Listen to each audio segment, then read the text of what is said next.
কোটা পদ্ধতি সংস্কার ও মেধাভিত্তিক নিয়োগের পরিপত্র বহাল রাখার দাবিতে দেশের বিভিন্ন জায়গায় আজও মহাসড়ক অবরোধ করে বিক্ষোভ করেছে বিশ্ববিদ্যালয় শিক্ষার্থীরা। তারা বলেন, স্বাধীন বাংলাদেশে কোটার কোনো স্থান থাকবে না, মেধার মূল্যায়ন করতে হবে। কোটা পদ্ধতি সংস্কার না হওয়া পর্যন্ত আন্দোলন চালিয়ে যাওয়ারও ঘোষণা দেন শিক্ষার্থীরা। প্রতিনিধিদের পাঠানো তথ্য ছবিতে ডেস্ক রিপোর্ট। জাহাঙ্গীরনগর বিশ্ববিদ্যালয়ের প্রধান ফটকে ঢাকা আরিচা মহাসড়ক বন্ধ করে অবরোধ কর্মসূচি পালন করছে শিক্ষার্থীরা।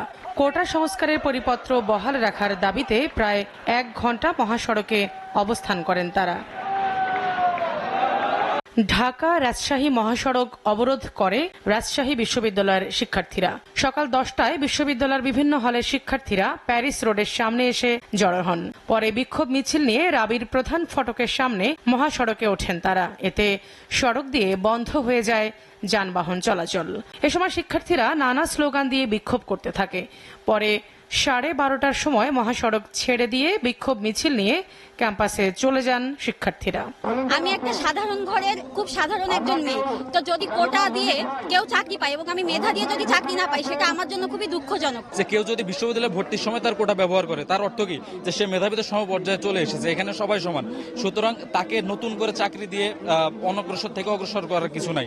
কোটা বাতিল করে দেওয়া হোক এবং এছাড়া অন্যান্য আরো যে ছোট চাকরিগুলো আছে সরকারি চাকরিতে, সেখানে যে কোটাগুলো দেওয়া আছে সেগুলোর জন্য যুক্তিযুক্তভাবে বিন্যাস করা হয়। সেখানে যে পোষ্য কোটাগুলো দেওয়া আছে অযৌক্তিক, একদম অযৌক্তিক। ময়মনসিংহে বিক্ষোভ মিছিল ও সমাবেশ করেছে বাংলাদেশ কৃষি বিশ্ববিদ্যালয়ের শিক্ষার্থীরা। দুপুরে বিশ্ববিদ্যালয় ক্যাম্পাসে বিক্ষোভ মিছিল ও সমাবেশ শেষে জব্বারের মোড়ে ঢাকা ময়মনসিংহ রেলপথ অবরোধ করে আন্দোলনকারী শিক্ষার্থীরা। এ সময় শিক্ষার্থীরা ঢাকা হতে জামালপুরগামী আন্তনগর এক্সপ্রেস ট্রেনটি দুপুর 1:10 থেকে বিকেল 3:10 পর্যন্ত আটকে বিক্ষোভ করে। ঢাকা চট্টগ্রাম মহাসড়ক অবরোধ করে বিক্ষোভ করে কুমিল্লা বিশ্ববিদ্যালয়ের শিক্ষার্থীরা।